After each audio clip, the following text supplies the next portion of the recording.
Cek.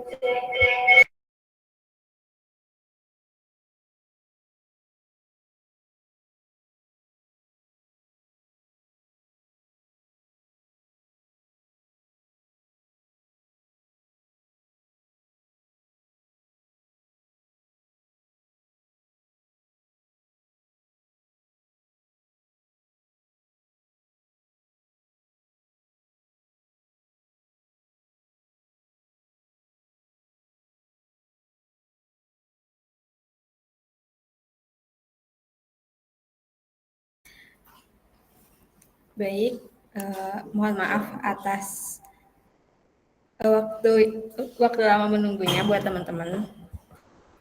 Bismillahirrahmanirrahim. Assalamualaikum warahmatullahi wabarakatuh. Waalaikumsalam warahmatullahi wabarakatuh. Selamat siang semuanya. Yang saya hormati dosen pengampu mata kuliah Bioteknologi Pangan dan Hasil Pertanian serta teman-teman sekalian yang saya banggakan. Perkenalkan, saya Maisa Sofwatunisa bertugas sebagai moderator pada presentasi kali ini. Kelompok kami akan memaparkan studi kasus yang berjudul Analisis Teknologi Fermentasi Presisi pada Produksi Beta-Lactoglobulin oleh Perfect Day, di mana kami melihat dari tinjauan bioteknologi dan juga regulasi keamanan pangannya. Topik ini dipilih karena fermentasi presisi merupakan inovasi penting dalam produksi protein panganan hewani yang tetap berkualitas tinggi, namun memerlukan kajian bioteknologi dan juga regulasi keamanan pangan yang komprehensif. Kemudian,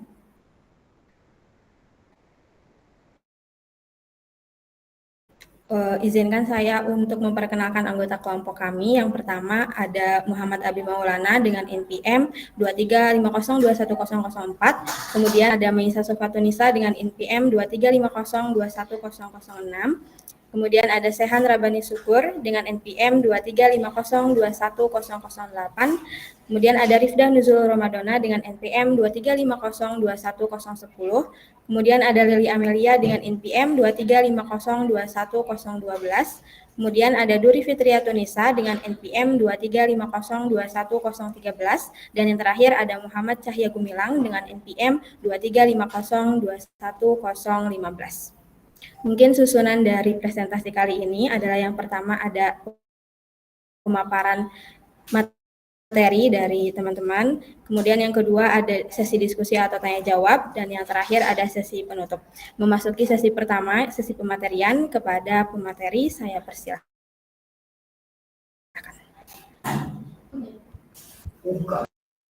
Terima kasih kepada moderator yang telah mempersilahkan saya untuk menyampaikan sedikit materi. Nah, slide-nya maaf. Slide-nya. Ambil lagi. Nah, pada bagian latar belakang ini, kami ingin menunjukkan bahwa kebutuhan protein dunia terus meningkat, seiring proyeksi pertumbuhan populasi global yang meningkat pula. Perkiraan mencapai 9,7 miliar jiwa pada tahun 2050. Nah, kondisi ini menekan sistem produksi pangan, terutama peternakan, yang saat ini menjadi salah satu penyumbang terbesar emisi gas rumah kaca. Peternakan juga menyebabkan pencemaran tanah dan air, serta menghasilkan limbah organik dalam jumlah besar yang dapat mengganggu kesehatan dan higienitas lingkungan.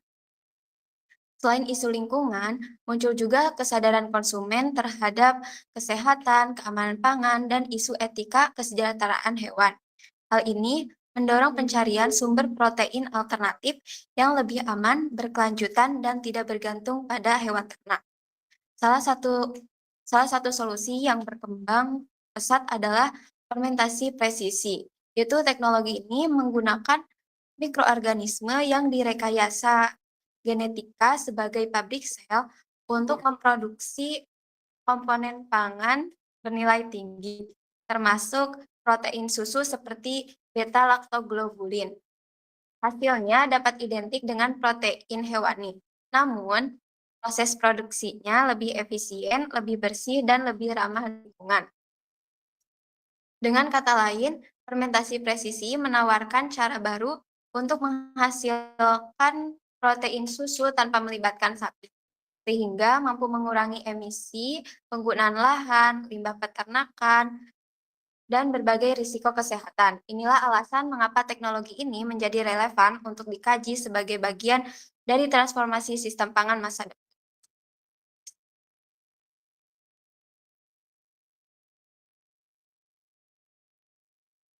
Nah, untuk tujuan study case ini, yang pertama yaitu menganalisis penerapan teknologi fermentasi presisi dalam produksi beta lactoglobulin oleh perusahaan Perfect Day. Yang kedua, meninjau aspek regulasi keamanan pangan terkait produksi beta lactoglobulin hasil fermentasi presisi. Next. Untuk ruang lingkup study case ini, pada ruang lingkup study case ini kami membatasi pembahasan agar analisis tetap fokus. Pertama, fokus analisis kami adalah pada teknologi fermentasi presisi untuk menghasilkan beta lactoglobulin dan aspek keamanan pangannya. Subjek yang kami teliti adalah perusahaan Perfect Day sebagai contoh penerapan teknologi ini, ditambah mikroorganisme yang digunakan pada sistem fermentasi dan lembaga regulasi yang berperannya. Batasan informasi kami hanya mencakup proses produksi beta-lactoglobulin, evaluasi keamanan pangan, serta dampaknya terhadap industri pangan. Analisis ini dilakukan dalam konteks meningkatnya kebutuhan protein berkelanjutan. Perusahaan Perfect Day menjadi contoh nyata bagaimana fermentasi presisi dapat menghasilkan protein susu tanpa melibatkan hewan, sehingga relevan untuk isu lingkungan, kesehatan, dan etika konsumsi. Saya kembalikan lagi. Selanjutnya materian akan dilanjutkan oleh teman saya.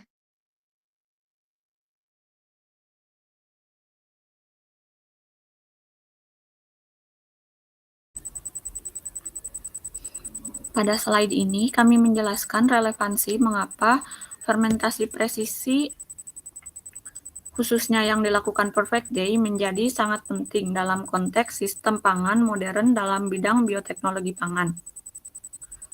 Produksi protein hewani seperti susu membutuhkan 83% lahan pertanian dunia, namun kontribusinya terhadap kalori global sangat kecil. Selain itu, sistem peternakan intensif juga menjadi penyebab utama deforestasi, hilangnya keanekaragaman hayati, dan pencemaran lingkungan akibat limbah organik. Kondisi ini memperlihatkan bahwa ketergantungan terhadap sapi sebagai sumber protein susu tidak lagi berkelanjutan. Karena itu, teknologi fermentasi presisi menjadi sangat relevan. Teknologi ini memungkinkan produksi protein susu yang identik dengan versi hewan, tetapi tanpa proses peternakan. Penilaian siklus hidup Perfect Day bahkan menunjukkan bahwa whey non-hewani dapat mengurangi ratusan juta ton emisi karbon dan menghemat air serta energi dalam jumlah sangat besar. Dari sisi konsumen, tren juga mendukung relevansi teknologi ini. Sekitar 62% konsumen bersedia mencoba produk berbasis fermentasi presisi, terutama generasi muda yang peduli isu lingkungan dan keberlanjutan. Inilah yang membuat kasus Perfect Day menjadi contoh nyata bagaimana teknologi pangan modern dapat menghadirkan solusi protein masa depan yang lebih aman dan ramah lingkungan. Next slide.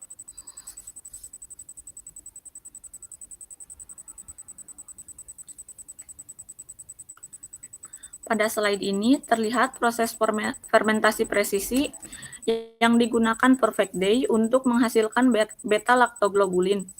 Tahap pertama dimulai dengan memilih mikroorganisme inang, yaitu Pichia pastoris, karena mikroba ini mampu menghasilkan protein dalam jumlah tinggi. Setelah itu, gen beta-lactoglobulin dari susu sapi disisipkan ke dalam genom mikroorganisme sehingga mikroba dapat berfungsi sebagai pabrik protein. Selanjutnya, dilakukan rekayasa strain untuk meningkatkan yield dan memastikan prosesnya stabil. Mikroorganisme yang sudah direkayasa kemudian ditumbuhkan di dalam bioreaktor pada kondisi terkontrol, mulai dari suhu, pH, hingga suplai oksigen. sehingga proses fermentasi berlangsung optimal. Setelah fermentasi selesai, dilakukan tahapan downstream processing, seperti filtrasi dan pemurnian hingga diperoleh beta-laktoglobulin rekombinan, yang secara struktur sama persis dengan protein susu sapi.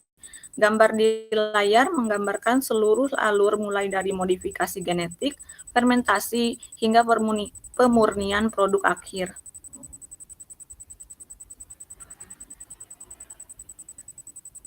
Selanjutnya akan di sini saya akan menjelaskan tentang keuntungan dan kekurangannya.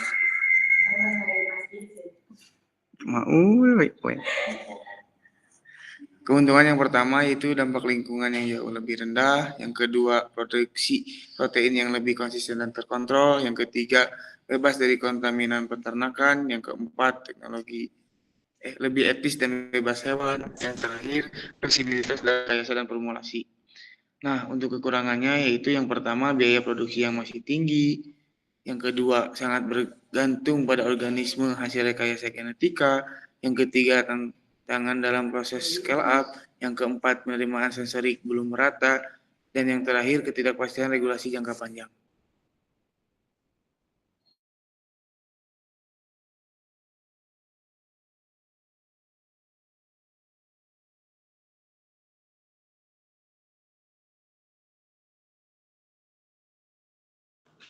Lalu selanjutnya ada lokasi kasus. Untuk lokasi kasus sendiri, lokasi perusahaan sendiri, Perfect Day itu berada di California, Amerika Serikat. Nah itu tuh yang di Amerika Serikat tuh kantor pusatnya. Terus perusahaan ini tuh dikenal sebagai pionir yang pakai teknologi fermentasi presisi buat menghasilkan beta-laktoglobulin non-hewani atau kayak protein whey tapi tanpa melibatkan hewan sama sekali. Terus juga selain ngembangin protein whey alternatif, Perfect Day juga aktif banget kolaborasi sama banyak pihak kayak dari lembaga nirlaba yang bergerak di perlindungan hewan sampai peneliti IFD. Terus untuk dampak lingkungan sendiri, jadi produk susu konvensional ini tuh diganti sama whey non hewani. Nah itu tuh bisa ngasih dampak besar banget bagi lingkungan gitu. Dari mulai ngehemat 246 juta ton CO2, terus juga 18.600 miliar galon air, kemudian sampai 75 miliar mg energi. Nah, terus juga plusnya tuh penggunaan lahannya juga jauh lebih sedikit dibanding komoditas tanaman lain kayak kedelai, almond atau oat. Nah, biar bisa produksi lahan dalam skala besar, terus bisa nyamain harga produk susu juga, si Perfect Days ini tuh ambil langkah strategis. Jadi kan awalnya tuh dia tuh di Eropa. Nah, buat nyamain harganya di pasaran lokal, dia tuh jadi pindah ke pusat biomanufaktur yang lebih efisien kayak India. Nah, tujuannya tuh yang pertama biar biaya produksinya juga turun, terus juga proses scale up beta-laktoglobulin juga makin cepat, sama terakhir akses ke pasar globalnya tuh bisa lebih optimal.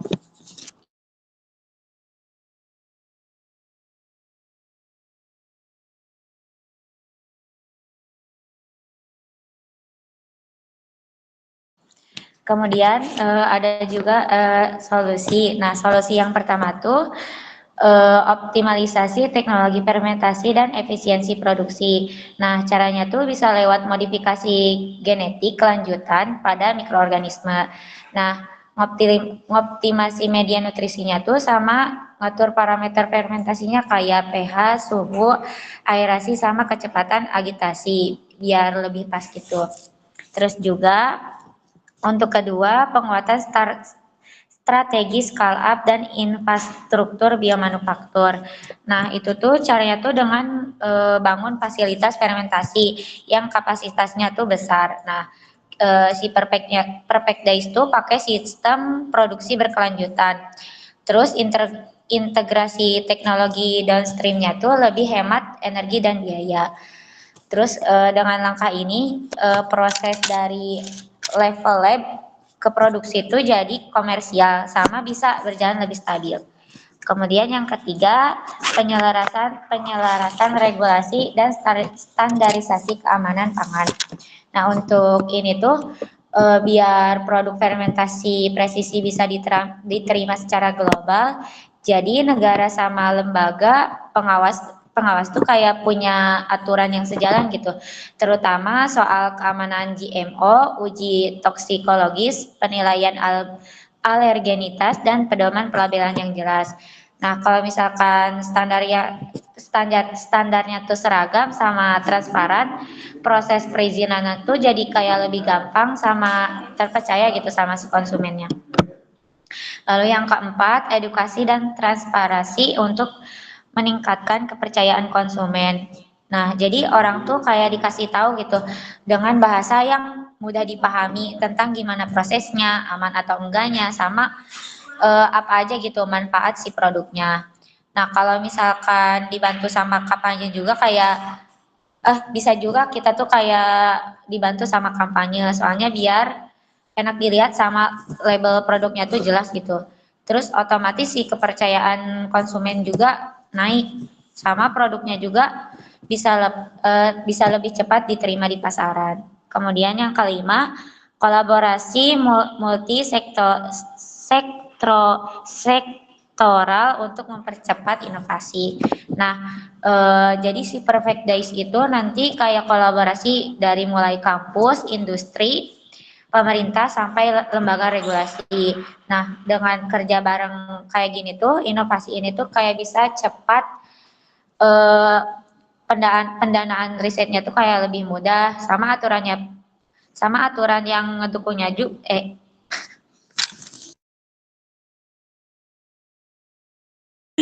sama aturan yang ngedukungnya tuh komersialisasi gitu. Jadi bisa disusun secara jelas.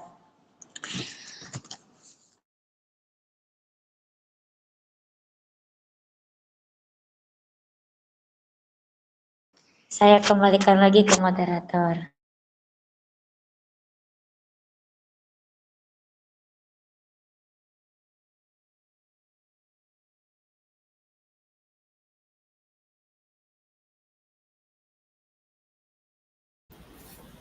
Baik, terima kasih kepada teman-teman dari kelompok 2 yang sudah mempresentasikan pematerian hasil dari studi kasus bioteknologi pangan dan hasil pertanian ini.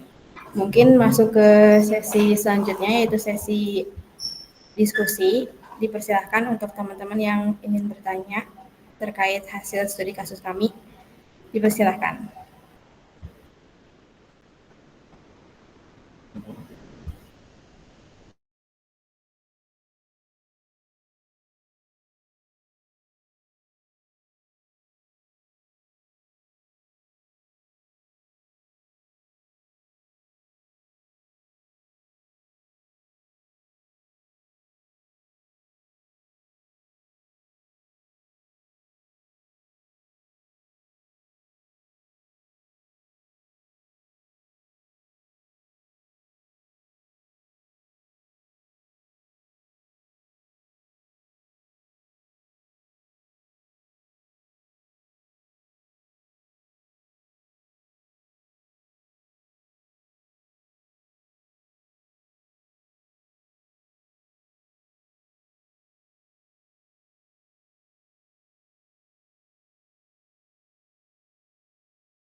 Iya, boleh. Silahkan, Rafli.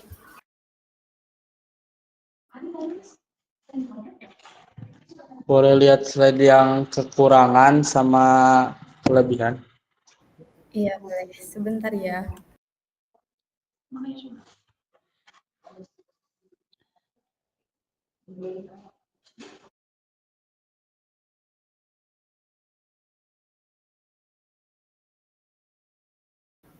Yang itu bukan Rafli.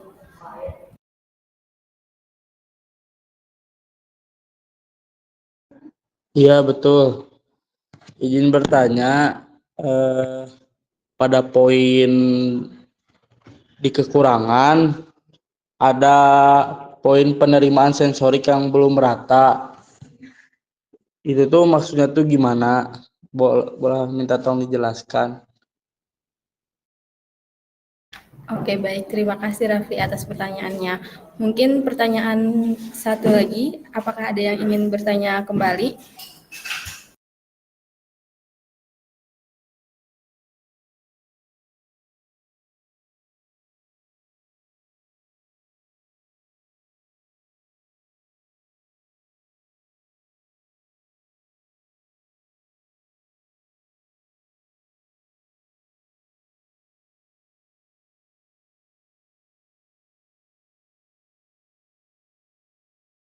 Mungkin sambil menunggu pertanyaan selanjutnya, izinkan kami untuk berdiskusi terlebih dahulu ya terkait pertanyaan dari Rafli. Terima kasih.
Baik, mungkin dipersilakan kepada Saudara Ali untuk mengajukan pertanyaannya.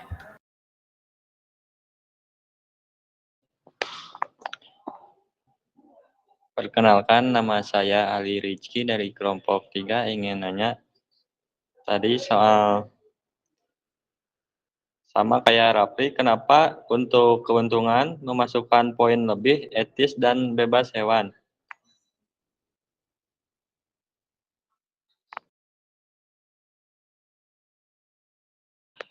Itu teh maksudnya seperti apa? Oke, baik. Ali, terima kasih atas pertanyaannya. Mungkin untuk pertanyaan dicukupkan dari 2 orang aja ya.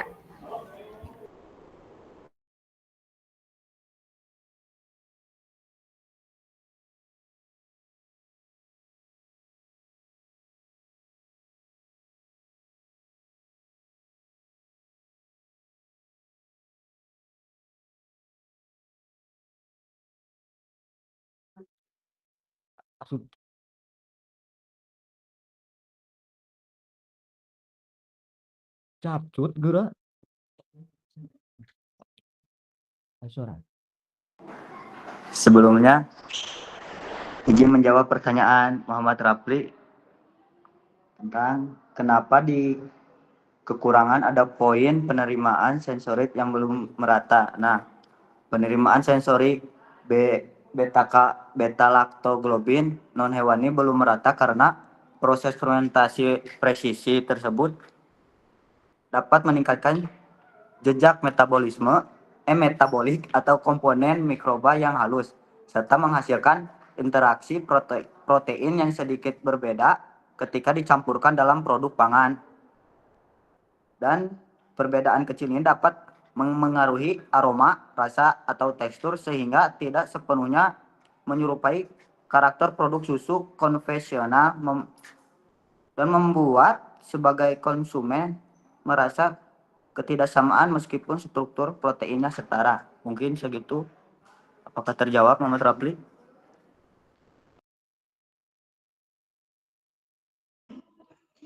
Cukup terjawab, terima kasih. Baik, Muhammad Rapli.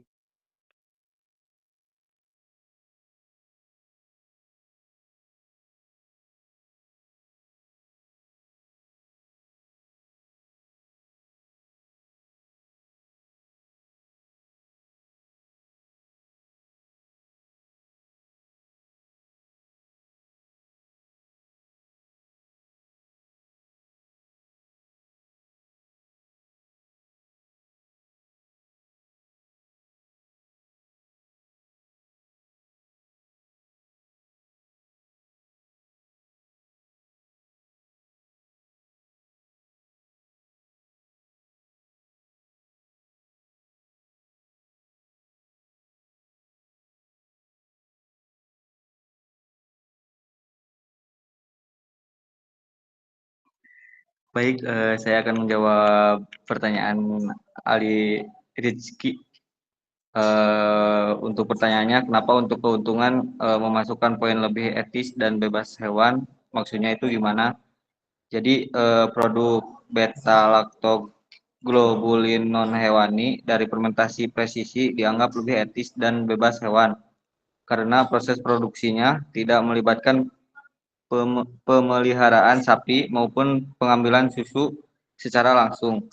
Protein dihasilkan oleh mikroorganisme rekayasa genetika dalam lingkungan fermentor, sehingga tidak menimbulkan dampak kesejahteraan hewan, tidak memerlukan peternakan intensif, dan mengurangi ketergantungan pada eksploitasi hewan. Pendekatan ini memberikan alternatif protein susu yang lebih berkelanjutan sekaligus memenuhi kebutuhan konsumen yang mengutamakan etika dan keberlanjutan. Mungkin itu jawabannya, Ali Rizky. Baik, terima kasih Muhammad Cahaya Gumilang.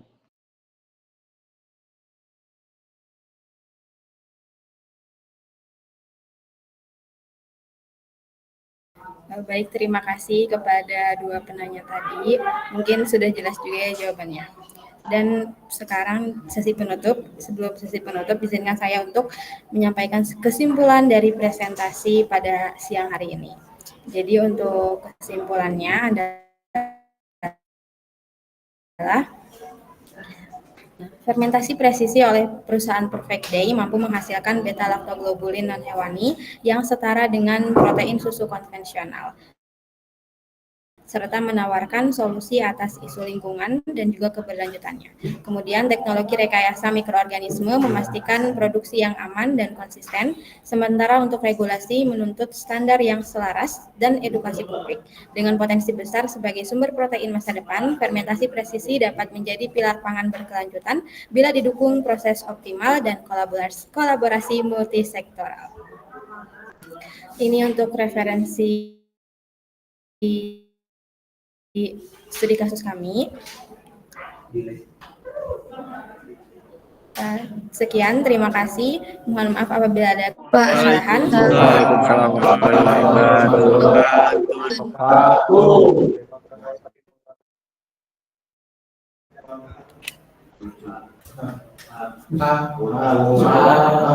wabarakatuh.